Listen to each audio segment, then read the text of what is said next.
খবর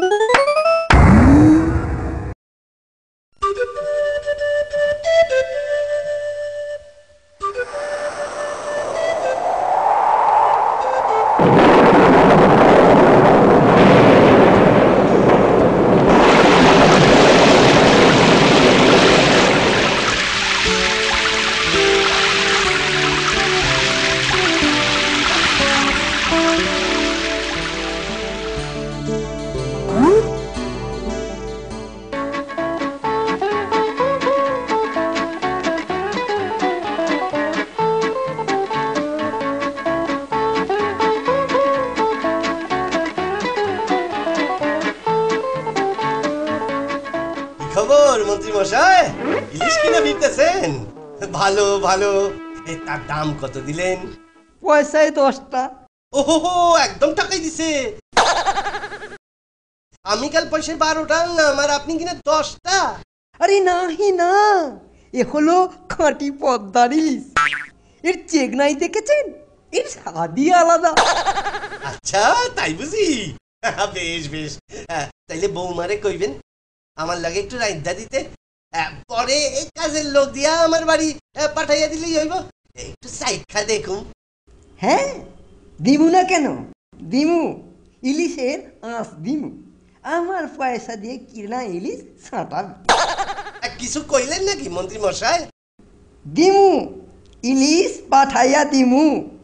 বেশ বেশ। যাই, তাড়াতাড়ি বাড়ি যাই।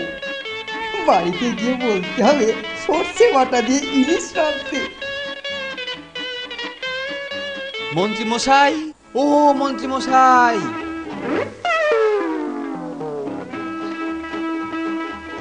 কি ভাবছেন? ইলিশ নিয়ে যাচ্ছেন বুঝি?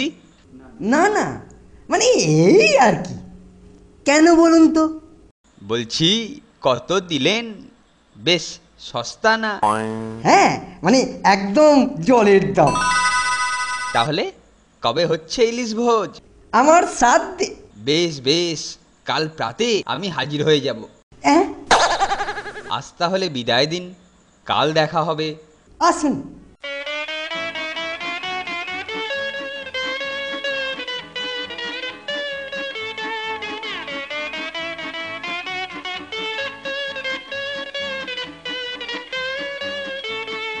আরে মন্ত্রী মশাই যে, কি বড় ইলিশ কিনেছেন দেখছি। সস্তা বুঝি? হ্যাঁ হ্যাঁ, সস্তা, তবে বিনা পয়সায় নয়। যা বাবা, এ তো আচ্ছা ঝামেলা। আমি আবার কবে বললুম যে ইলিশ বিনা পয়সায় পাওয়া যাচ্ছে? বড় বড় লোকেদের সব বড় বড় ব্যাপার। উফ, পাঁচলুম, আর কাউকে উত্তর দিতে হবে না। দেখি দেখি, কি সুন্দর ইলিশ গো। কত নিল গো? নিশ্চয়ই খুব সস্তায় পেয়েছো। উফ, সস্তায় মেরে ফেললে। সবার মুখে একই কথা, সস্তা সস্তা সস্তা। সস্তা নিকুচি করেছে। মহারাজ, আজ জালে যে ইলিশগুলো ধরা পড়েছে, অত বড় ইলিশ জীবনে দেখিনি। মহারাজ, সত্যি বলছি। থামুন তো, আপনি মহামন্ত্রী না মাছের কারবারি? আমি দুঃখিত, এটা যে ইলিশের সময় তা আমি ভুলেই গিয়েছিলুম। এখন কেউ এই গল্প বন্ধ করতে পারবে না। আচ্ছা মন্ত্রী, রাজপ্রাসাদ থেকে বাজার তো বেশ দূরে। হ্যাঁ মহারাজ, খানিকটা দূর তো বটেই। কেউ ইলিশ কিনলে রাস্তার মধ্যে বিভিন্ন প্রশ্নের উত্তর দিতে হয়।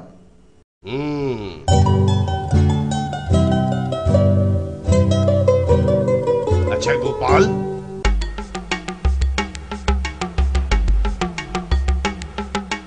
10 মিনিটের জন্য এই ইলিশের গল্প বন্ধ করতে পারবে? মহারাজ, এটা কোনো কঠিন কাজ নয়। বেশ, দেখো গোপাল, তুমি যদি বাজার থেকে একটা বেশ বড় ইলিশ মাছ প্রকাশ্য রাজপথ দিয়ে কিনে আনতে পারো, আর কেউ যদি ওই মাছ সম্বন্ধে কোনো প্রশ্ন না করে, তাহলে তুমি 100 টাকা পুরস্কার পাবে। কি তুমি রাজি? আমি রাজি মহারাজ। গোপাল, আজ তুমি মহারাজের কাছে ঠকবে আর 100 টাকার পুরস্কারও যাবে। আমাকে মাছের দাম দিন। আমি তোমার অপেক্ষায় রইলুম। আমি এই গেলুম আর এই এলুম।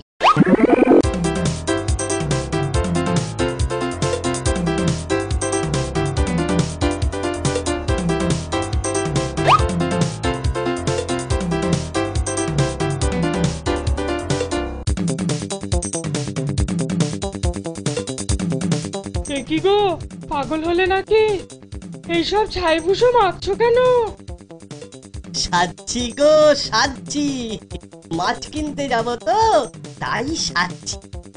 ওগো, তুমি কি পাগল হলে নাকি? না গো না, যখন 100 টাকা হাতে দেব তখন বুঝবে এ সাজের মহিমা।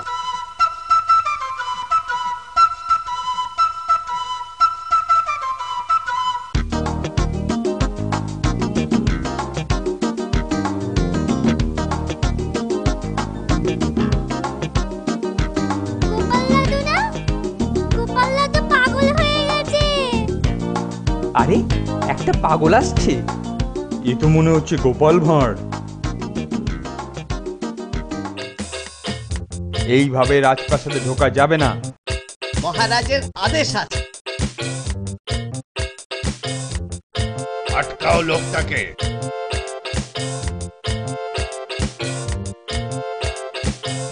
আগে হুজুর, আপনি ভুল করছেন। ও লোক নয়, ও গোপাল। রাজসভায় এভাবে কেন? মহারাজ বোধহয় ভুলে গেছেন। ভুলে গেছি? কি ব্যাপার বলো তো? মহারাজ, ইলিশ এনেছি মহারাজ। রাস্তায় কেউ কোনো ইলিশ সম্পর্কে প্রশ্ন করেছে কিনা লোকজনকে জিজ্ঞেস করুন। এখন আমার পুরস্কার 100 টাকা। সবুর করো, আমি খোঁজ খবর নিই।